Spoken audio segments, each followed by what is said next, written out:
Hello examiner family. So ഇപ്പോൾ നല്ലൊരു proud മൊമെൻറ്റിലാണ് ഞാനിവിടെ ഇരിക്കുന്നത്. നമ്മുടെ +1 അഗ്നി ബാച്ചിൽ പഠിച്ച് അത്രയും ഹാർഡ് വർക്ക് ചെയ്ത് പഠിച്ച് 518 മാർക്ക്, നമ്മുടെ +1-ൽ 520-ൽ 518 മാർക്ക് സ്കോർ ചെയ്തിട്ടുള്ള കായംകുളത്ത് നിന്ന് വന്ന കായംകുളത്തിൻ്റെ അഭിമാന താരമായിട്ട് വന്നിരിക്കുകയാണ് നമ്മുടെ സേറ. അപ്പോൾ സേറയ്ക്ക് ഇത്രയും മാർക്ക് കിട്ടാനുള്ള രഹസ്യമൊക്കെ നിങ്ങൾക്ക് അറിയാൻ താല്പര്യം ഉണ്ടായിരിക്കും. അപ്പോൾ നമുക്ക് ചോദിച്ചറിയാം.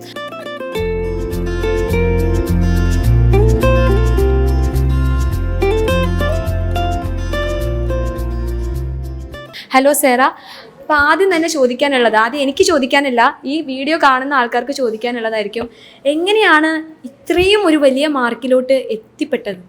എങ്ങനെയാണ് പഠിച്ചിട്ടുണ്ടായിരുന്നു? ഞാൻ എക്സാമിൻ്റെ ടൈമിൽ ഒരു ദിവസം 10 മണിക്കൂർ പഠിക്കുമായിരുന്നു. 10 മണിക്കൂർ ഇങ്ങനെ ബ്രേക്കൊക്കെ എടുത്ത് പഠിക്കുമായിരുന്നു. പിന്നെ മോഡൽ എക്സാമിന് തന്നെ എക്സാമിന് വേണ്ടിയിട്ടുള്ള റിവിഷൻ നോട്ട്സ് ഫുള്ള് പ്രിപ്പയർ ആക്കി വെച്ച്. മോഡൽ എക്സാമിന് ഞാൻ പഠിച്ചില്ല, കൂടുതലും ഫൈനൽ എക്സാമിന് വേണ്ടിയിട്ടുള്ള റിവിഷൻ നോട്ട്സ് പ്രിപ്പയർ ചെയ്തു. എല്ലാ പോർഷൻസും കവർ ചെയ്യുന്ന രീതിയിലുള്ള എല്ലാം സെറ്റാക്കി റിവിഷൻ നോട്ട്സ് പ്രിപ്പയർ ചെയ്തു. എന്നിട്ട് അത് വെച്ച് ഫൈനൽ എക്സാമിന് പഠിച്ചു. അപ്പോൾ ഫുള്ള് പ്രീ പ്ലാൻ ചെയ്ത് വെച്ചിട്ടുണ്ടായിരുന്നു, അതായത് 10th കഴിഞ്ഞ് +1-ലോട്ട് എത്തുന്ന സമയത്ത് ഇന്ന കാര്യങ്ങളൊക്കെ ചെയ്യണം എന്നുള്ള ആ ഒരു പ്രീ പ്ലാൻ ഫുള്ള് സെറ്റാക്കിയിട്ടുണ്ടായിരുന്നു. അപ്പോൾ ഈ പ്ലാൻ ചെയ്ത കാര്യങ്ങളൊക്കെ കറക്റ്റായിട്ട് ഫോളോ ചെയ്യാൻ പറ്റിയിരുന്നു നമ്മൾക്ക്? കുറേയൊക്കെ. അതായത് ഇപ്പം എക്സാമിൻ്റെ ക്ലാസ് ഓരോ ദിവസവും ക്ലാസ് ആണല്ലോ, ചിലപ്പോൾ എല്ലാ ദിവസവും കൃത്യമായിട്ട് ക്ലാസ് കാണാൻ പറ്റിയെന്ന് വരത്തില്ല. പക്ഷെ എന്നാലും അത് പിന്നെ ഇരുന്ന് കണ്ട് എല്ലാം നോട്ട്സൊക്കെ എഴുതി ഒക്കെ ചെയ്തു. അപ്പോൾ ഈ പെൻഡിങ് ആവുന്ന ക്ലാസ്സസ് ഒക്കെ മോളപ്പം എങ്ങനെ പെട്ടെന്ന് കവർ ചെയ്തിട്ടുണ്ടായിരുന്നേ? ഒന്നെങ്കിൽ സൺഡേക്ക് ഇരുന്ന് കാണും, അല്ലാന്നുണ്ടെങ്കിൽ ഓരോ മണിക്കൂർ വെച്ചിട്ട് ഓരോരോ ദിവസം ഇരുന്ന് കാണും. ഇനി അമ്മനോട് ചോദിക്കാനുള്ളത്, അപ്പം മോള് നല്ല ഹാർഡ് വർക്കിംഗ് ഒക്കെയാണോ? അതെ. അപ്പോൾ മോൾക്ക് ഇത്രയും മാർക്ക് കിട്ടുമെന്ന് അമ്മയ്ക്ക് മുന്നേ ഒരു എക്സ്പെക്റ്റേഷൻ ഉണ്ടായിരുന്നു. അപ്പോൾ റിസൾട്ട് വന്ന സമയത്ത് എന്തായിരുന്നു നമ്മുടെ റിയാക്ഷൻ? ഇംഗ്ലീഷിന് ഫുള്ള് മേടിക്കേണ്ടതായിരുന്നു, കാരണം എൻ്റെ സബ്ജക്റ്റ് ഇംഗ്ലീഷാണ്. അപ്പോൾ ഞാനായിരുന്നു ആ സമയത്ത് ഗ്രാമറും കാര്യങ്ങളൊക്കെ പഠിച്ചു. അപ്പോൾ പുള്ളിക്കാരത്തി എക്സാം കഴിഞ്ഞിട്ട് വന്നപ്പോഴേ എന്നോട് പറഞ്ഞു ഒന്ന് തെറ്റിച്ചു എന്ന്. അപ്പം അപ്പോഴേ നമ്മുടെ മനസ്സിലുണ്ട് ഒരു മാർക്ക് പോയി കിട്ടി. അപ്പോൾ നമുക്കറിയാമായിരുന്നു ഫുള്ള് കിട്ടില്ല, എങ്കിലും ആ ഒരു റേഞ്ചിലേക്ക് വരുമെന്ന് അറിയാമായിരുന്നു. നമ്മുടെ ഇംഗ്ലീഷ് സബ്ജക്റ്റ് എന്ന് പറഞ്ഞു കഴിഞ്ഞാൽ നമ്മുടെ ലാംഗ്വേജ് ആണല്ലോ, നമ്മുടെ സയൻസിന് പോലെയല്ലോ. ഒരു മാർക്ക് എപ്പോഴും കുട്ടികൾക്ക് പോകാറുണ്ട്. ഇപ്പോൾ ഇവിടെ വന്നിട്ടുള്ള കുട്ടികളായി കഴിഞ്ഞാലും 520-ൽ കുറച്ച് മാർക്ക് പോയിട്ടുണ്ടെങ്കിൽ അത് ഇംഗ്ലീഷാണ്. അപ്പോൾ കുഴപ്പമില്ല, എന്തായാലും മോൾ സയൻസ് സബ്ജക്റ്റിലൊക്കെ ഫുൾ മാർക്ക് എന്തായാലും സ്കോർ ചെയ്തിട്ടുണ്ടായിരിക്കും. അപ്പോൾ നമ്മുടെ അഗ്നി ബാച്ച് എത്രത്തോളം മോൾക്ക് ഇത്രയും മാർക്ക് കിട്ടാൻ വേണ്ടി യൂസ്ഫുൾ ആയിരുന്നു?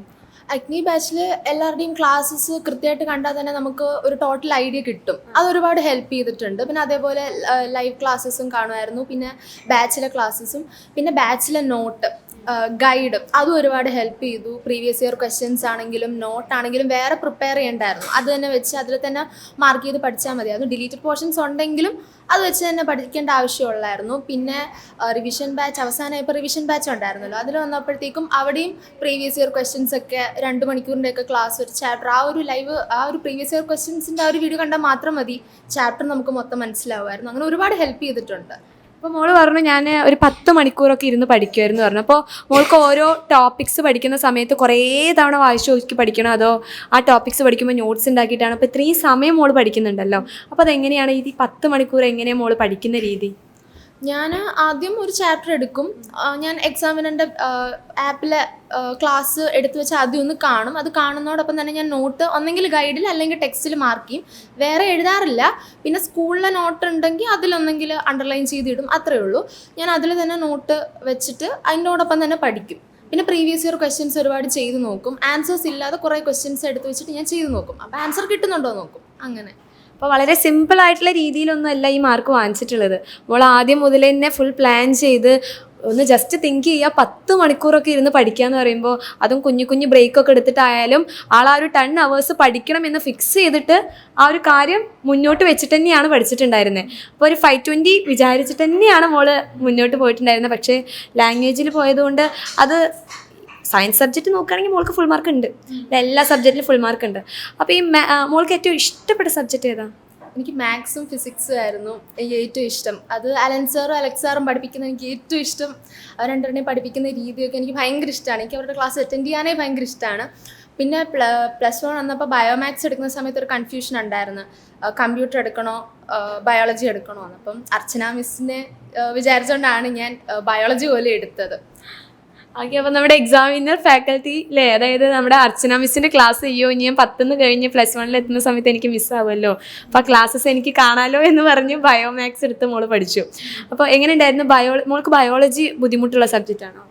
ബയോളജി വന്നിട്ട് ഇപ്പം മാത്സ്, ഫിസിക്സ്, കെമിസ്ട്രി ഒക്കെ വന്നിട്ട് നമുക്ക് തിയറി ഉണ്ട്, പ്രോബ്ലം ഉണ്ട്, അങ്ങനെ ഒരുപാട് നമുക്ക് മീൻസ് കാണാതെ പഠിക്കേണ്ട ആവശ്യമില്ല, എല്ലാം അങ്ങനെ. പക്ഷേ ബയോളജിയിലേക്ക് വരുമ്പോൾ നമുക്ക് ഫുൾ തിയറി ആണല്ലോ, എല്ലാം നമ്മൾ ബൈഹാർട്ട് ചെയ്ത് പഠിക്കണം.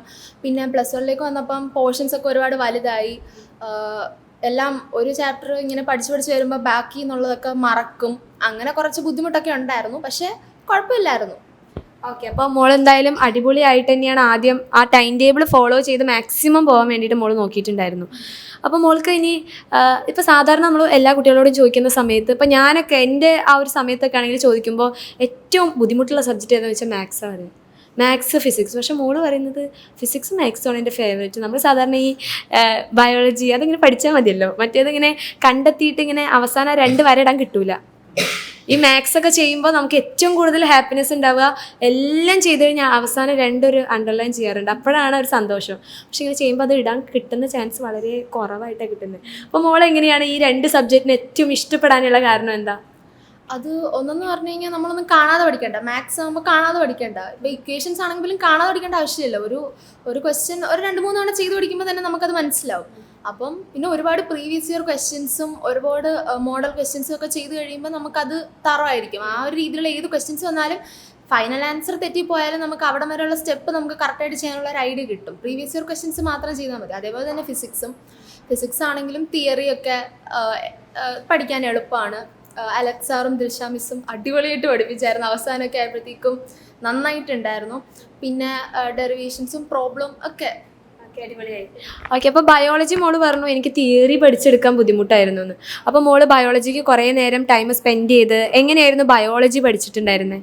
ബയോളജി ഞാൻ ആദ്യം ബോട്ടണി ഒരു 2 ചാപ്റ്റർ പഠിക്കും, സുവോളജി 2 ചാപ്റ്റർ പഠിക്കും, എന്നിട്ട് അത് റിവൈസ് ചെയ്യും. അങ്ങനെയൊക്കെയായിരുന്നു പഠിച്ചു പോയത്. കാരണം നമ്മൾ ഇപ്പോൾ ഒരുപാടുള്ളത് കൊണ്ട് നമ്മൾ അവസാനമൊക്കെ വരുമ്പോഴത്തേക്കും മറന്നു പോകുമായിരുന്നു.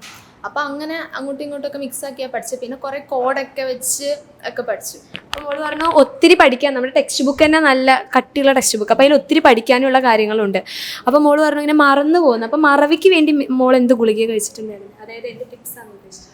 മറവിക്ക് വേണ്ടിയിട്ട് പ്രീവിയസ് ഇയർ ക്വസ്റ്റ്യൻസ് ഒരു തവണ ചെയ്യുക, അത് തന്നെ പിന്നെയും ഒരുപാട് ക്വസ്റ്റ്യൻ പേപ്പർ വർക്കൗട്ട് ചെയ്ത് വരുമ്പോഴത്തേക്കും ഒരുപാട് തവണ ക്വസ്റ്റ്യൻസ് റിപ്പീറ്റ് ഒക്കെ ആവുമല്ലോ. അപ്പം നമ്മളത് പിന്നെയും ഇങ്ങനെ ഓർത്തോർത്ത് വരുമ്പം മറക്കാതിരിക്കും. അപ്പോൾ നമ്മുടെ എപ്പോഴും ഒരു സക്സസ്സിന് പിറകിൽ വേറെ കൈകൾ എന്ന് പറയുമ്പോൾ നമ്മളെപ്പോഴും നമ്മുടെ പാരൻസിനെ ആലോചിക്കുക. അപ്പോൾ മോൾക്ക് ഇപ്പോൾ 3 മാർക്ക് കിട്ടിയിട്ടുണ്ട്. അപ്പോൾ ഇതിൽ ഫാമിലി എത്രത്തോളം ഇൻക്ലൂഡ് ചെയ്തിട്ടുണ്ട് അല്ലെങ്കിൽ ഇൻവോൾവ് ചെയ്തിട്ടുണ്ട്? ഞാനിങ്ങനെ എപ്പോഴും ഇരുന്ന് പഠിക്കുന്ന സമയത്ത് അച്ഛനും അമ്മയൊക്കെ വന്നിട്ട് പഠിക്കും, പറയും നീ ഒന്ന് വന്ന് ഭക്ഷണം കഴിക്കുക, അല്ലെങ്കിൽ ഒന്ന് എണ്ണീറ്റ് വാ എന്നൊക്കെ പറയുമായിരുന്നു. എനിക്കൊന്ന് ബയോളജി എക്സാമിൻ്റെ തലേന്നായിരുന്നു. ഞാൻ വെളുപ്പിനെ എണ്ണീറ്റിരുന്നു, തൊട്ട് തലേ ദിവസം വെളുപ്പിനെ എണ്ണീറ്റിരുന്നു. ഞാൻ എണ്ണീറ്റതേ ഇല്ല ഇവിടുന്ന്, ഫുഡ് കഴിക്കാൻ മാത്രം എണ്ണീറ്റ്. വൈകുന്നേരം 5 മണി 6 മണിയൊക്കെ അപ്പം അച്ഛൻ വന്നിട്ട് പറഞ്ഞു നീങ്ങനെ എപ്പോഴും ഇരുന്ന് പഠിച്ചു കഴിഞ്ഞാൽ നിനക്ക് മടുക്കും, നീ എണ്ണീറ്റ് അങ്ങോട്ടും ഇങ്ങോട്ടൊക്കെ നടക്കാൻ പറഞ്ഞു. അത് സപ്പോർട്ടീവ് ആയിരുന്നു. അപ്പോൾ മോളിങ്ങനെ ഈ ഒരു എക്സാം ടൈമിൽ ഇത്രയും നേരം ഇരുന്ന് പഠിക്കുന്ന സമയത്ത് ആ ഒരു സമയത്ത് നമ്മുടെ മനസ്സിലെന്താ വന്നിട്ടുണ്ടായിരുന്നു? പുള്ളിക്കാരത്തി എക്സാം എന്നല്ല, പുള്ളിക്കാരത്തിക്ക് അവളുടെ മാർക്ക് ഒരു വലിയ വിഷയമാണ്. പുള്ളിക്കാരത്തിക്ക് ഒരു മാർക്ക് പോലും കുറയാൻ പുള്ളിക്കാരത്തി ആഗ്രഹിക്കുന്നില്ല. അതുകൊണ്ട് തന്നെ ഒത്തിരി ഡെഡിക്കേഷനാണ്. മറ്റുള്ളവർക്ക് കൂടുന്നതല്ല ടെൻഷൻ, പുള്ളിക്കാരത്തിക്ക് ഏറ്റവും ഹയസ്റ്റ് ആയിരിക്കണം സ്കോർ എപ്പോഴും. അപ്പോൾ ഞാനെപ്പോഴും പറയും മോൾ അതിനുവേണ്ടി അങ്ങനെ ഇതാകണ്ട, നമുക്ക് കിട്ടുന്നത് മതി. അങ്ങനെ പറ്റത്തില്ല. അത് 10th അങ്ങനെയായിരുന്നു. ഫുൾ A+ കിട്ടിയെന്ന് നമുക്ക് ഉറപ്പായിരുന്നു. പക്ഷേ പുള്ളിക്കാരത്തി ഒത്തിരി ടെൻഷനായിരുന്നു. ഇനി എങ്ങാനും എക്സാമിൻ്റെ തലേന്ന്, അതായത് റിസൾട്ട് വരുന്നതിൻ്റെ തലേന്ന് അമ്മേ ഞാൻ മലയാളത്തിൽ അങ്ങനെ തോറ്റു പോകും. ഞാൻ ചോദിച്ചാൽ എന്താ ഇങ്ങനെ ചോദിക്കുന്നത്? എനിക്ക് എന്ന് വെച്ചാൽ പുള്ളിക്കാരത്തേക്ക് മലയാളം ഇത്തിരി പാടാണ്. അതുകൊണ്ടാണ് ഇപ്പം ഹിന്ദി എടുത്തത്. പക്ഷെ 10th വരെ നമുക്ക് മലയാളം എടുത്താലേ പറ്റുള്ളൂ. ഞാൻ അല്ലമ്മേ എനിക്ക് എന്തെങ്കിലും അങ്ങനെ തെറ്റിയിട്ടുണ്ടോ, എനിക്ക് പേടിയാവുന്നുണ്ട്. ഞാൻ പറഞ്ഞു ഒന്നുമില്ല, നീ ധൈര്യമായിട്ടിരിക്കും. റിസൾട്ട് വന്നപ്പോൾ എന്തുവാ ഫുൾ A+ ഉണ്ട്. പക്ഷേ പുള്ളിക്കാർക്ക് ഒത്തിരി ടെൻഷനാണ്. നമ്മൾ ആ ടെൻഷനിൽ നിന്ന് മാറാൻ വേണ്ടിയിട്ട് നമ്മളെപ്പോഴും അവളെ ഇത്തിരി ഒന്ന് പിറകോട്ട് വലിക്കാൻ നോക്കും. പക്ഷെ പുള്ളിക്കാരത്ത് ഇങ്ങനെയല്ല, ഫ്രണ്ടിലോട്ട് തന്നെ പോയിക്കൊണ്ടിരിക്കും. അതുപോലെ തന്നെ ഏതെങ്കിലും ഒരു എക്സാമിനറിൻ്റെ ഒരു ലൈവ് മിസ്സായാൽ എന്നോട് പറയും രാവിലെ വിളിച്ചുണർത്തണം. ആ ലൈവ് രാത്രിത്തെ ലൈവ് രാവിലെ അത് റെക്കോർഡായി കിടക്കും, ഞാൻ കണ്ടോളാം അതിന്. അപ്പോൾ എനിക്ക് തോന്നുന്നൊരു 5 മണിയൊക്കെ ആകുമ്പോഴേ എന്നെ പുള്ളിക്കാരത്തെ വിളിച്ചുണർത്തി ആ ലൈവ് കണ്ട് ആ ക്ലാസ് മുഴുവൻ അറ്റൻഡ് ചെയ്തിട്ടേ പിന്നെ ഒരു സമാധാനമുള്ളൂ. അപ്പോൾ ആളൊരു കാര്യം വിചാരിച്ചു കഴിഞ്ഞാൽ നല്ല ഡെഡിക്കേറ്റഡ് ആയിട്ട് ചെയ്യും. അപ്പോൾ എനിക്ക് തോന്നുന്നു അമ്മ കുറച്ചും കൂടി ഫോർവേഡ് തിങ്കിങ്, അതായത് കിട്ടിയില്ലെങ്കിൽ പോട്ടെ നെക്സ്റ്റ് ടൈം നോക്കാം. അപ്പോൾ ഈ ഒരു ക്യാരക്ടർ ആരുടെ അടുത്തുനിന്ന് കിട്ടിയതായിരിക്കാനാണ് ചാൻസ്? അച്ഛൻ്റെതായിരിക്കും. അച്ഛൻ കുറച്ചും കൂടി ഡെഡിക്കേറ്റഡ് ആയിട്ട് എല്ലാ കാര്യങ്ങളും. ഓക്കെ, അപ്പോൾ മോളിപ്പോൾ കുറേ 10 വന്നിട്ടുള്ള കുറേ കുട്ടികളുണ്ടായിരിക്കും. അപ്പോൾ കുറേ കുട്ടികൾക്ക് എപ്പോഴും നമ്മൾ കുട്ടികൾ ആദ്യം ചോദിക്കുന്ന സയൻസ് ബുദ്ധിമുട്ടാണോ മിസ്സേ, ഞാൻ ഒരു ആവറേജ് സ്റ്റുഡൻ്റ് ആണ്, എനിക്ക് പഠിക്കാൻ പറ്റുമോ? അപ്പോൾ മോൾക്ക് അങ്ങനെയുള്ള കുട്ടികളോട് എന്താ പറയാനുള്ളത്? സയൻസ് നമ്മൾ കുറച്ച് ടൈം സ്പെൻഡ് ചെയ്യണം. ഇപ്പം വേറെ സ്ട്രീമിലും അതേപോലെ സ്പെൻഡ് ചെയ്യണം. പക്ഷേ സയൻസിലും നമ്മൾ കൂടുതൽ ടൈം സ്പെൻഡ് ചെയ്യേണ്ടി വരും. കാരണം ഇപ്പോൾ 10th നിന്ന് വരുമ്പോൾ ഇപ്പോൾ ഫിസിക്സ് എടുക്കുകയാണെങ്കിൽ ഇപ്പോൾ 10th നമ്മൾ പഠിച്ചിട്ടില്ലാത്ത ഒരുപാട് കാര്യങ്ങളോട് പഠിക്കാനുണ്ട്. ഇപ്പോൾ ഒരു എക്സാം എടുക്കുകയാണെങ്കിൽ ഡെറിവേഷൻ ആദ്യമൊക്കെ വരുമ്പം അത് ഭയങ്കര ബുദ്ധിമുട്ടായിരിക്കും. പക്ഷേ പിന്നെ അങ്ങോട്ട് വരുമ്പോൾ അത് മാത്രമേ അറിയുന്നുണ്ടാവുള്ളൂ. അപ്പോൾ അതൊക്കെ നമ്മൾ ഒരുപാട് ടൈം എടുത്ത് നന്നായിട്ട് ബൈഹാർട്ട് ചെയ്ത് പഠിക്കണം. എല്ലാ സബ്ജക്റ്റും 10th പഠിച്ചതിൻ്റെ ഡബിൾ ഉണ്ട് ഇവിടെ. അപ്പം നമ്മൾ 10th പഠിച്ച ആ ഒരു അത്രയും സമയം മാത്രം പഠിച്ചാൽ മതി എന്ന് വിചാരിക്കരുത്. അങ്ങനെ വിചാരിച്ചു കഴിഞ്ഞാൽ ഉറപ്പായിട്ട് നമ്മുടെ മാർക്ക് കുറയും. പക്ഷെ നമ്മൾ 10th എടുത്ത എഫേർട്ടിനേക്കാളും കുറച്ചും കൂടെ എഫേർട്ട് നമ്മളിവിടെ എടുക്കണം. അതെടുക്കാൻ ഓക്കെ ആണെന്നുണ്ടെങ്കിൽ ഡെഫിനറ്റ്ലി ആവറേജ് സ്റ്റുഡൻ്റ് ആണെങ്കിലും നല്ല മാർക്ക് കിട്ടും. അതേപോലെ ഒരു ടൈം ടേബിളൊക്കെ വെച്ച് പഠിക്കുക. ആൻഡ് ഇപ്പം എക്സാമിനറിൻ്റെ ബാച്ചിലാണെങ്കിലും ടൈം ടേബിളൊക്കെ വെച്ചിട്ട് ക്ലാസ്സസ് ഉണ്ട്, അത് കൃത്യമായിട്ട് ഫോളോ ചെയ്യുക. നോട്ട്സ് ഇപ്പം എക്സാമിനറിൻ്റെ ഗൈഡുണ്ട്, അതൊക്കെ കൃത്യമായിട്ട് അതിലുള്ള നോട്ട്സ് മാർക്ക് ചെയ്ത് പഠിക്കുക. പിന്നെ സ്കൂളിൽ ടീച്ചേഴ്സ് ഉണ്ട്, അവരുടെയും ഹെൽപ്പ് മേടിക്കുക. അങ്ങനെ എല്ലാം വെച്ച്. അപ്പോൾ ഈ പഠനം അല്ലാതെ മോൾക്ക് എന്തെങ്കിലും എക്സ്ട്രാ ആക്ടിവിറ്റി അങ്ങനെ എന്തെങ്കിലും? റീഡിങ് പുള്ളിക്കാരത്തേക്ക് സ്വന്തമായിട്ടൊരു യൂട്യൂബ് ചാനലൊക്കെ ഉണ്ട്. ആണ്, ഏതാണ് ആ യൂട്യൂബ് ചാനൽ? സേറ റീഡ്സ്. അപ്പോൾ ബുക്സിനെ കുറിച്ചിട്ടാണോ ആൾ? റിവ്യൂസ് ഒക്കെ പറഞ്ഞു റിവ്യൂ ചെയ്യും. എനിക്ക് തോന്നി ആൾ നല്ല ടോക്കറ്റീവാണ്, സംസാരിക്കുമ്പോൾ ആളിങ്ങനെ ഫ്ലോയിൽ. അതുകൊണ്ട് എനിക്ക് വലിയ ബുദ്ധിമുട്ടില്ല. കുട്ടി എന്നെ ചോദിച്ചു കഴിഞ്ഞാൽ ആളെന്നെ എല്ലാം പറഞ്ഞുകൊണ്ട് പോയിക്കോളൂ. അപ്പോൾ ഞാൻ വിചാരിച്ചു നന്നായിട്ട് സംസാരിക്കണ്ടല്ലോ. അപ്പോൾ ഇതിൻ്റെ പിന്നിൽ അതാണ്. അപ്പോൾ ഇതിനോടൊക്കെ താല്പര്യമാണ്. അപ്പോൾ മുന്നേ തുടങ്ങിയതാണോ മോൾ ഇതൊക്കെ? ഞാൻ 8th പഠിക്കുമ്പോൾ സ്റ്റാർട്ട് ചെയ്തത്. കൊറോണയാണ് പുള്ളിക്കാരത്തെ അതിലേക്ക് തിരിച്ചുവിട്ടത്. ഓക്കെ, അപ്പോൾ ഈ പഠനവും ഇപ്പം ഇത്രയും പഠിക്കാനുള്ള സമയത്ത് മോൾക്ക് ഇതിന് സമയം കണ്ടെത്താൻ പറ്റിയിട്ടുണ്ടായിരുന്നു അങ്ങനെ? ഇല്ല, ഞാൻ 11th പഠിക്കുന്ന സമയത്ത് കുറച്ച് ബുക്സേ വായിച്ചിട്ടുണ്ടായിരുന്നുള്ളൂ. പിന്നെ സ്കൂളിലൊക്കെ പോയിരുന്ന് വായിക്കും. പക്ഷേ സ്കൂളിൽ പിന്നെ കൂടുതൽ ഫ്രണ്ട്സിൻ്റെ കൂടെ ഒക്കെ ഇരിക്കും. പിന്നെ വീട്ടിൽ വന്നു കഴിഞ്ഞാലും അങ്ങനെ സമയമൊന്നും കിട്ടാറില്ല. പിന്നെ എപ്പോഴെങ്കിലുമൊക്കെ സമയം കണ്ടെത്തി വായിക്കും. ഓക്കെ, മോൾക്ക് ഇനി ഫ്യൂച്ചറിൽ ആരായി തീരാനാണ് ആഗ്രഹിക്കുന്നത്?